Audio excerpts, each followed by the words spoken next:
Hi there, and welcome to this video on ratio. I'm just going to look at some exam style questions. So question 1, the ratio of girls to boys in a school is 2 to 3.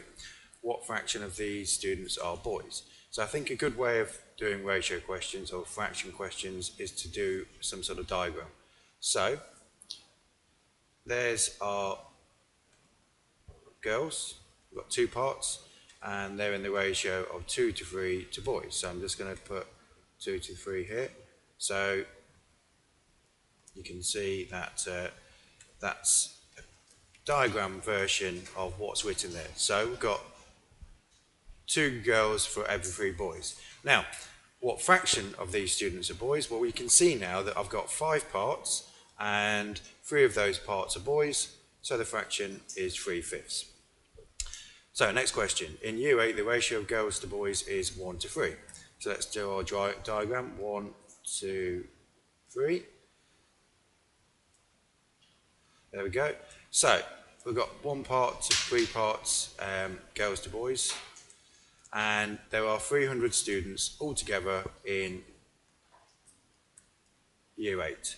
Work out the number of girls in Year 8. Well, now that you can see that we've divided each of these parts up into equal parts, there are 4 parts in total. So if we add these together, we can see there's 4 parts.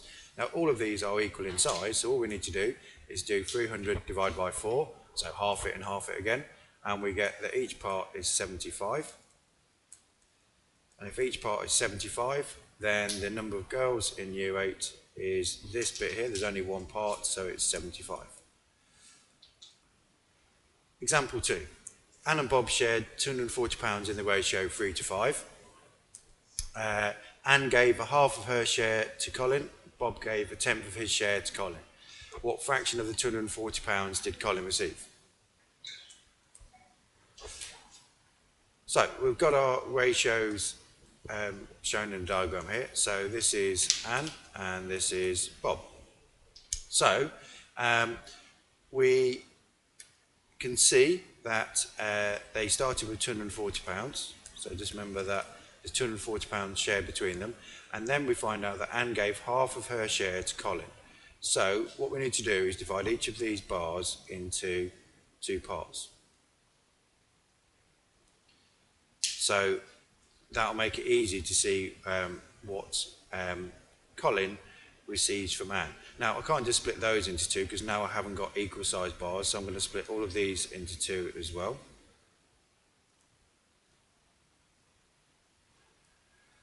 So you can see now, although I started off with 8 bars because we had 3 and 5, I've now got twice as many. I've got 16.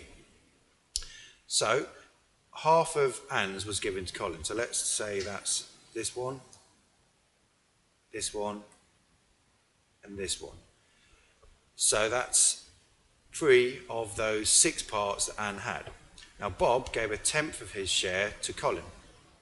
Now you can see that actually Bob split into 10 different parts because we did have 5 parts, but we split them all into 2 parts, so we've now got 10. So only one of these strips represents what Bob gave to Colin. Now we're asked to find what fraction of the £240 did Colin receive.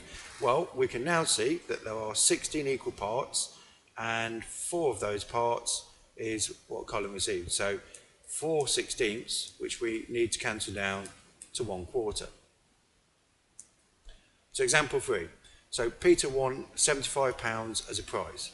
He gave 4/5 of the prize money as a present to Roger and Bethan. Roger and Bethan shared the present in the ratio 2 to 3. How much did they each get?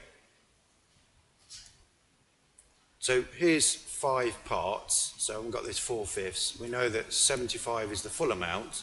So if each of these represents 1/5 of that 75, then we divide that 75 by 5, which means that each of these is going to be 15.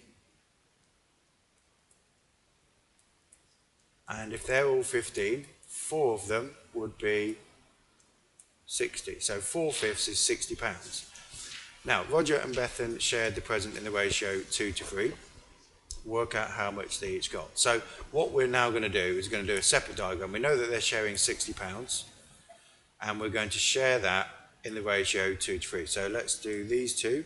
They're Roger, and these three are Beth then, because they're going to share in the ratio 2 to 3. We know we're sharing £60 equally between all of them. So we need to make sure that we divide 60 by 5, which is £12. So each part is £12. And if Roger got 2 of those parts, then Roger got 24 and Beth then got 36.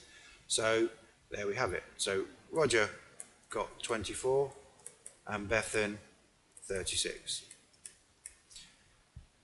Last question. So Rosa prepares the ingredients for pizzas. She uses cheese topping and dough in the ratio 2 to 3 to 5. So that means for every 2 parts of cheese, she gets 3 parts of topping and 5 parts of dough. Rose uses 70 grams of dough. Work out the number of grams of cheese and the number of grams of topping Rosa uses. So here's a diagram. Let's show you what I've done. We've got 10 parts, because if you add all of these parts up, we've got 10 parts. So 2 of the parts are going to be cheese, 3 of the parts are going to be topping, and the other 5 parts are the dough. So what we're told is that Rosa uses 70 grams of dough. So these 5 parts represent 70. So if we divide 70 by 5, we get 14. So that means each of these parts is 14, and they're all the same size, so all of these have to be 14. So work out the number of grams of cheese and the number of grams of topping Rosa uses. Well, cheese is obviously 28, and toppings is 3 of these 14s, so that's 42. Just to check at the end, if I add these up, it'll tell you how much they actually made in total. So sometimes you're given the total and you can add them up. In this question, you don't really need to. Anyway, hope that's helped.